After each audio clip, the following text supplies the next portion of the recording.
Joining us today is Chris Padilla, Vice President of Brand Technology at Dine Brands.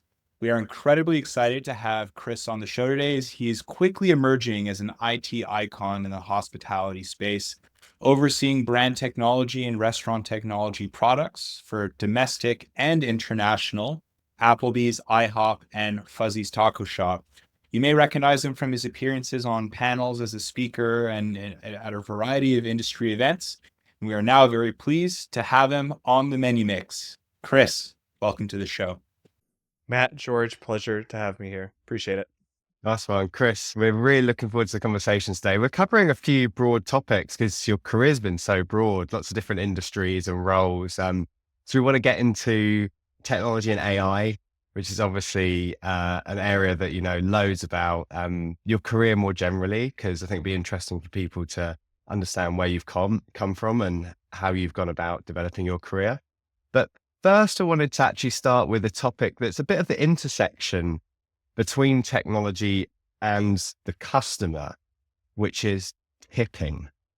Now, I'll tell a quick anecdote before I get into my first question, which was when I moved to the US, which was about 3 years ago, I was expecting that I wouldn't know how to tip. And I was right about that. I had no idea. But what I didn't expect was that when I asked friends and colleagues, what should I tip in this situation? Nobody else seemed to know either. As it seems to be something that's been talked about more and more and is coming up in broader kind of cultural conversation. So I wanted to get a sense from you, from your perspective, how you feel that technology has been driving changes in tipping and kind of what are the underlying reasons for that and kind of what do you think the status of tipping is right now? Yeah, for sure. Appreciate the question, George. When I think about technology's place in tipping and probably broader than that on our business model, it's fundamentally designed as a way to help us focus on our guest experience within the restaurant. So when you think about what it's designed to do and what we've been able to focus in on is presenting a fantastic guest experience. And that comes through things like server tablets and pay at table options. And what does that do? It helps enable the server to focus on what they're best at, which is giving that good experience to the guest. And when they're ready to pay, they'll have a more delightful experience to when prompted with paying their check and being offered a tipping option. And so fundamentally, I think of technology's role here is to just enable the process and be a part of doing what we do best in a people-centric environment. Got it. And do you think, like when you look outside of your company, I've seen so many different ways that tips are being asked for now. Like, do you see some ways out there that you think are kind of guest friendly and the right way to do it? And have you seen some ways where you can see maybe it's become a bit more of a challenge and difficult for guests? It'd be interesting to get your kind of outside perspective on that. I think that if you just zoom out and you think of ourselves, and myself included, as a consumer first, we're going to show our likes and dislikes through our wallet, right? And, you know, tipping prompts are going to vary. And I think folks are leveraging technology and prompts to innovate in that space. But at the same time, I would say that there's probably some normalization that has to occur. And time will be the one that will tell. Like time will be the one to help show us what's working in this space and what's not. And that's the case with any technology enablement, right? And I would see that to be the same as tipping as we've experienced in other industries as innovation has come forward. Yeah, it's interesting. It's just so in the mainstream right now, right? Even like a few weeks ago, not sure if you saw the John Oliver episode, but he had like a whole episode solely dedicated to tipping and tipped minimum wage in the US market. And yeah, something just really interesting, especially state level tipped minimum wage and tipping playing a more prominent role in not only the restaurant space, but other spaces that incorporate tipping. So how do you see technology's role shaping the future of tipping, taking into account the differences between state tipped minimum wage and as technology evolves as well, maybe systems get a little bit more automated? How do you think consumers are going to react to maybe less of the process involving that, human touch that they might have been used to? Yeah, I think there's, you call out one approach, which is how does technology automate the process and set a standard as to where does tipping fit in the interaction. I think another one could be looking at technology as a way to enable transparency. Like you mentioned that, tipping as a part of the industry varies state by state. And if you're visiting one state, you might not necessarily have that same level of education as to how critical this part of the experience is locally to that state. And so if you think about the opportunity, there's an opportunity for technology to help the guest, the consumer, make an educated decision, and also offering personalization during that mix at the right time. So you think about, we talk about personalization at the beginning of your customer experience, right? At thanking for loyalty, offering personalization to what you might be accustomed to. But there's also an opportunity to set that same reminder of loyalty, both to the restaurant or perhaps even the server if you're local to that restaurant on a reoccurring basis. And to do it in a point that reminds you of, oh, hey, I've been here 5 times in the last month and I've sat down with Heather, and Heather's a fantastic server. And I really want to make sure I reward this experience through that tipping process. Yeah, that makes a lot of sense. So we've been talking a little bit about personalization, technology's role in tipping. So it feels like a really good jumping off point for discussing some of the initiatives that you're really excited about, some things that you've done at Dine Brands. So specifically around AI, one of the buzziest words in not only hospitality right now, but I think many industries. Where has Dine Brands already implemented AI and seen some success? Like, have you had any tangible, measurable benefits from any of your AI rollouts? For sure, Matt. I think AI topped the buzz charts in 2024 for sure on the Google search trends. So when we think about AI and Dine Brands and our family of restaurants, there's really two areas in which we've had the opportunity to contribute and see some meaningful strides that we've been making with AI. The first one is bringing a lot of the great learnings that you've had from other industries and personalizing the digital front, offering an AI recommendation engine. This has really enabled both Applebee's and IHOP to provide personalized upsell, which has equated to larger cart sizes. And, more times than not, the recommended item is the one that's actually being picked in that process. And so that's been exciting for us to start to see that value, and something that has been mature in other markets start to make it through in a more meaningful way for sit down and casual dining. And, building that engine and building that infrastructure is just the beginning, and you can really take that to many more places, and we look forward to. The second area is when we look internally. So we think about our restaurant support centers. So the folks that sit above our brands and help support them and enable our franchisees to be successful operators on a day-to-day. What we've done looking inwards is we actually built what we call our AI Foundry internally. And what that really is a framework and a process to quickly iterate on AI use cases that can be applicable both at above restaurant and the restaurant support center, but also, further down the line for how we can impact our restaurants and potentially even guests as you look forward. And so what has that enabled for us? We've been able to quickly iterate on opportunities on culinary innovation and leveraging Gen AI to do quick and rapid iteration of ideas as well as copy adjustments. We've been able to leverage our AI Foundry to say, okay, how can we better serve our in-restaurant team members? And we've been able to do that in such a way of building a chatbot that actually helps our internal technicians, our customer success team, our help desk, to be able to quickly find answers to lower the amount of time that a caller is calling in on us to help resolve an issue. And we took the approach to do that case study internally and then actually roll it out to our internal teams on the help desk first, because we want to make sure we get it right before then we offer it further down the line straight to team members and managers at the restaurant. And so when you think about these two different ways that we're leveraging AI, one is an intangible result. One, we're seeing guests benefit with our recommendation engine. On the AI Foundry side, through chatbots and ways to help drive marketing innovation, is we're really finding ways that we can make our restaurant support center team members more effective with how they are able to drive results for our franchisees and their team members. So to us, we want to look at it both ways, because in both cases, there's really value to offer, and AI is currently primed to take it on. That's really cool.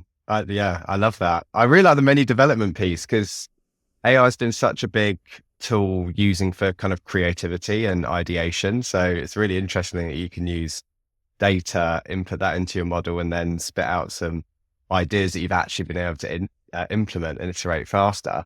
I wondered if you can share like this idea of the boundary. I'm really interested in, because I think a lot of people out there are kind of, they might understand themselves or in their team how they're playing around with AI, but actually taking an idea and a business case and making that a reality that has tangible financial impacts. It sounds like you've got kind of a process that you've run through.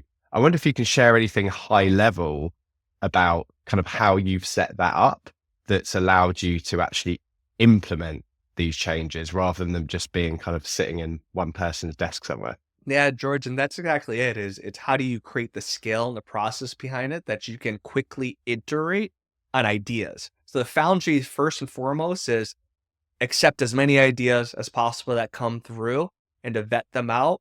And the ones that graduate to a proof of concept, we actually spent efforts putting together some sort of interactive design for the person that had put it together, if it's in marketing or operations or any other internal functional area.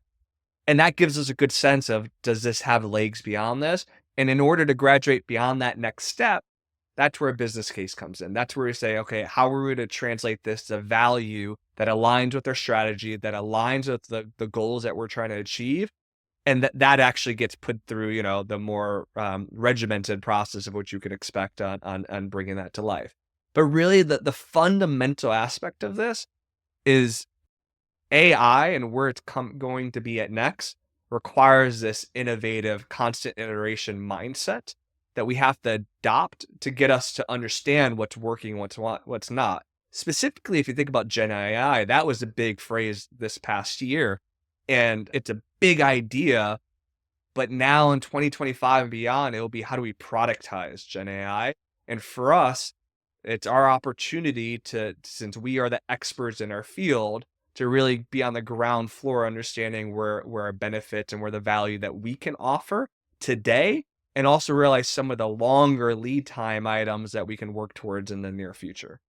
Yeah, it's really interesting. And you mentioned AI is kind of a mindset. It's new for a lot of people, talking about, I guess, like the building blocks, getting things in place for the future. And when we're talking to some of our customers and operators in the industry, there's some like pretty easy, low-hanging fruit use cases, I guess, that they're seeing right now. But there's still some use cases that they're very excited about, but that still feel like it's in its infancy, because I guess that mindset or the infrastructure for it hasn't quite been built. So if we're looking, let's say maybe 5 years out from now, what are some of the areas and use cases for AI that you're most excited about that haven't quite hit the mark yet?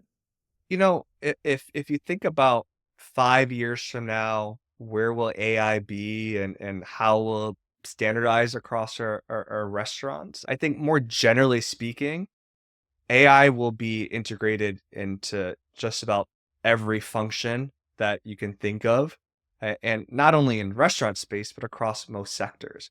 So everything from SKU optimization to back office management tools, financing, accounting, staff management, to, like I mentioned earlier, culinary creation. What will happen next is that it'll feel like a blink of an eye, but it will just become standard practice. And in some cases, we might not even recognize that we have AI powering the tools that we're leveraging today.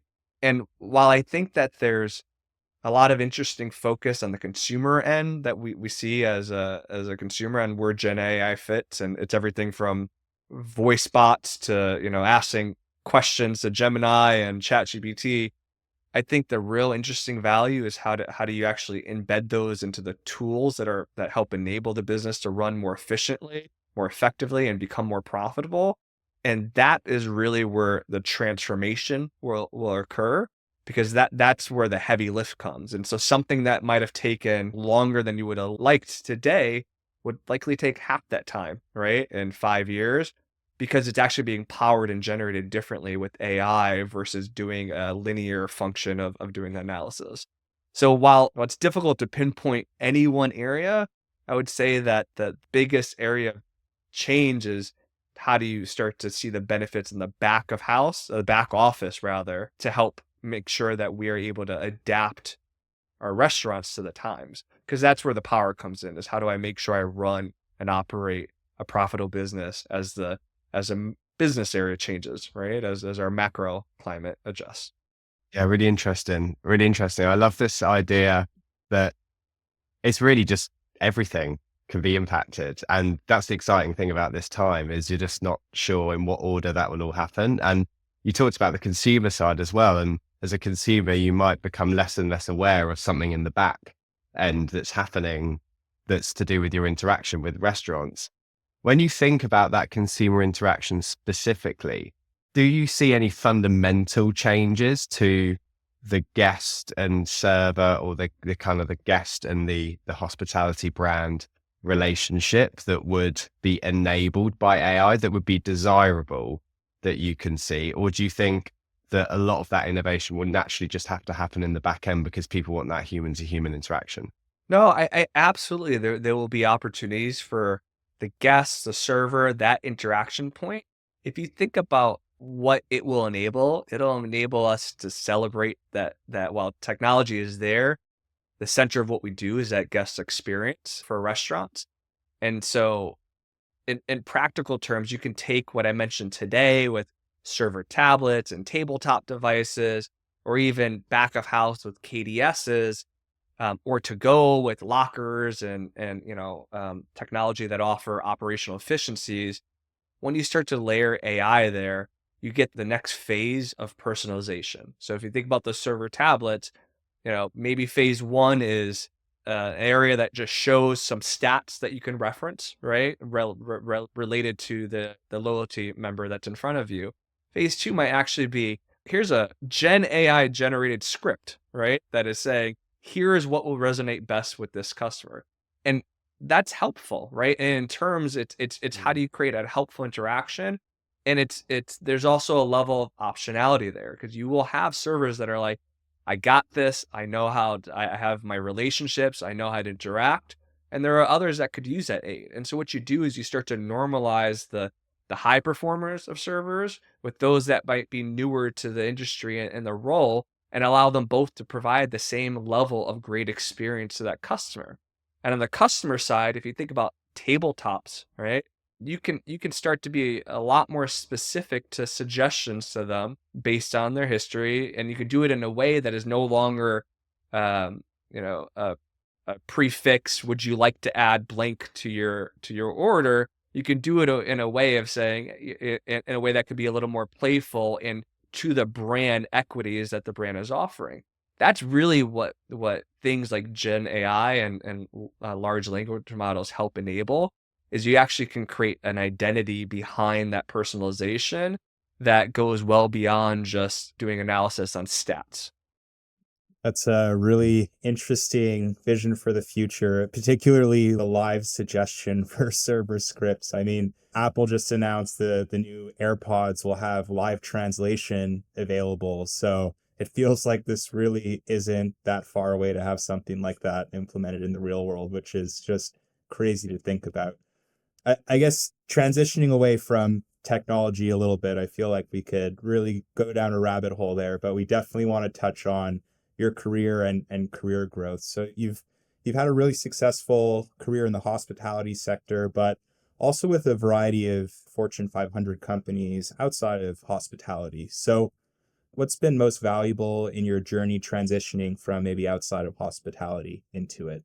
Matt, it's a great question, and the first thing that would come to mind for this question would be change, right? So change is good. Like the thing that I learned early on in my career is that it might feel uncomfortable, any sort of change, change of economic wins of your business, to change of your leadership is asking you to do something different than what you were doing last month, last year, what have you. But change is a constant to our life. So the sooner you learn to embrace that change, the more you can start focusing on how do I provide value for that change that is being presented. And the reality that I've learned in my career is that every organization is going through some change, and the magnitude of the change will adjust based on where they are in their process. And you will always experience headwinds, and you always experiencing tailwinds as well. And so that to me is the number one thing that comes to mind. If I think about how would I offer direction or on how I navigated that, it's also to be really up on research and trends, and not only when I say research, I don't mean just understand the top level trends in an industry, but to educate yourself on how a thing came into a mainstream. So if I were to use an example on technology, how and why did QR codes, blast off, for us, right? QR codes as a technology has been around for quite some time, but the pandemic really ignited QR codes to be a much more mainstay in our everyday lives across multiple industries, but in particular in restaurants. And some concepts have chosen to stick to them in certain forms. Think of, loyalty sign up.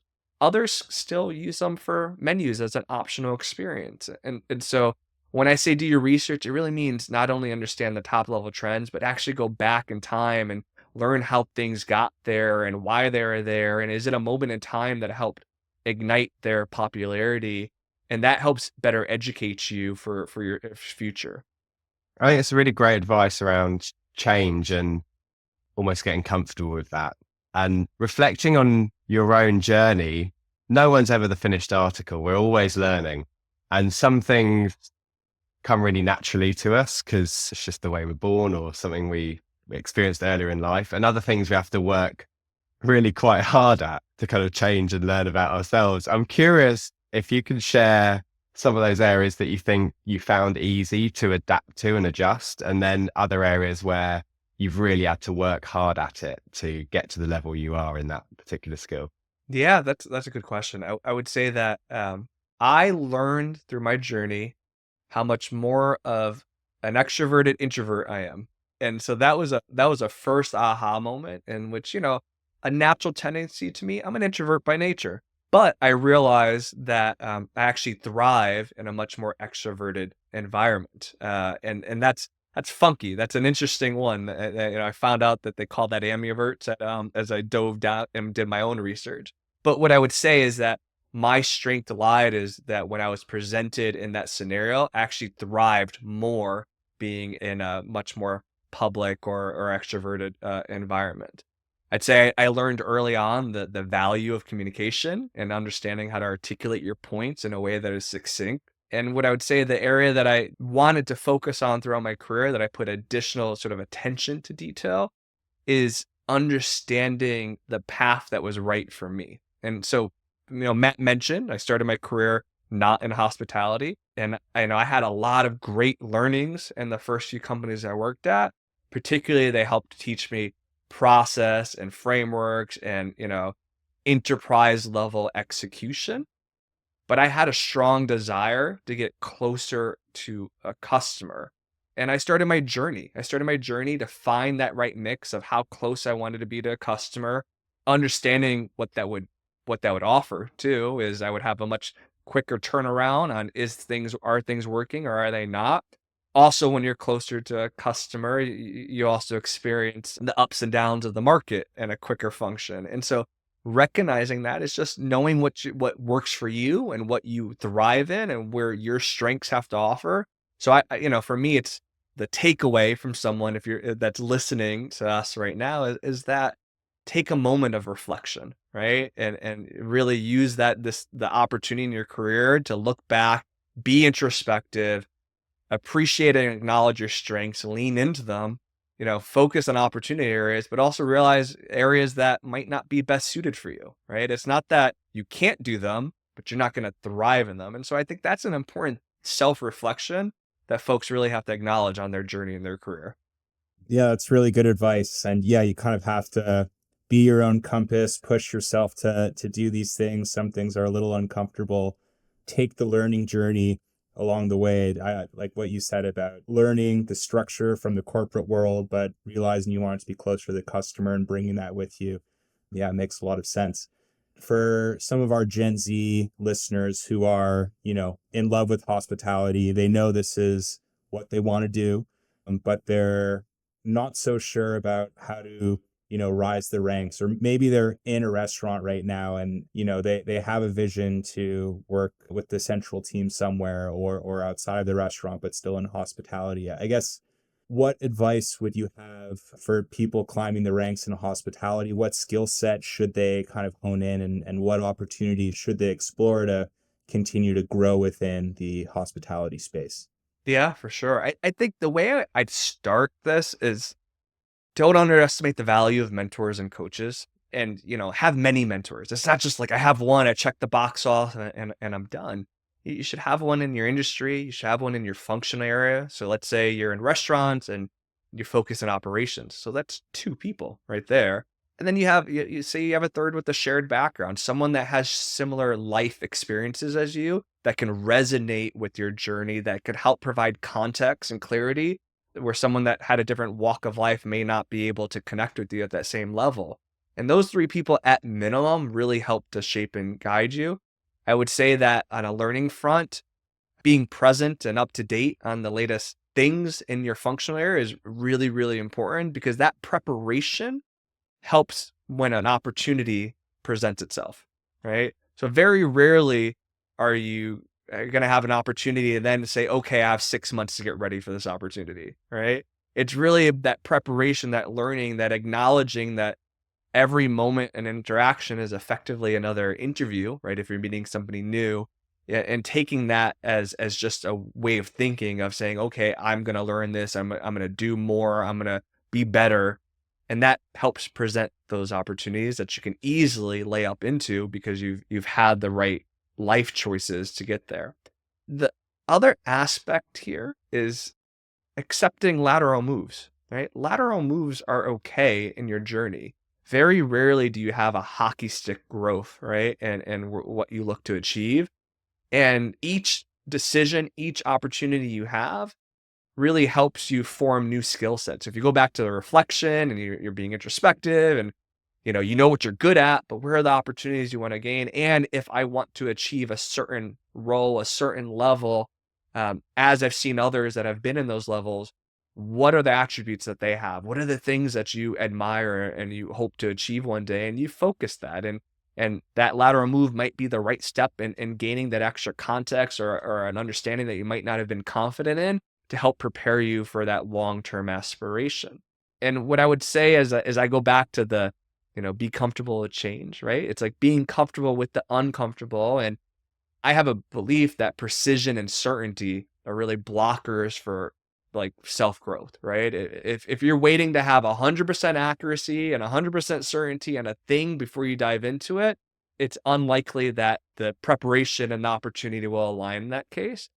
And, being more comfortable with that ambiguity will help yield greater success. That's just such fantastic advice, and like really broad ranging. So that anybody listening and thinking about planning and being strategic about their career, I think there's so many useful insights there. Mentors, the lateral move point, I think is just so spot on. We're actually been seeing that as a big trend in Gen Z, where people want to try different roles before maybe deciding where they would like to move inside the organization. So this has been super insightful to learn more about your career, Chris, your thoughts on tipping and AI and technology as well. So thank you so much. And so that, for everyone who's listening, if you want to learn a little bit more about Dine Brands, we're going to put their links to their socials in the description below. And also Chris is active on LinkedIn, so you can go check him out there. Chris, thank you so much. It's been an absolute pleasure having you on the show today. So thank you for your time. Thank you, George. Thanks, Matt.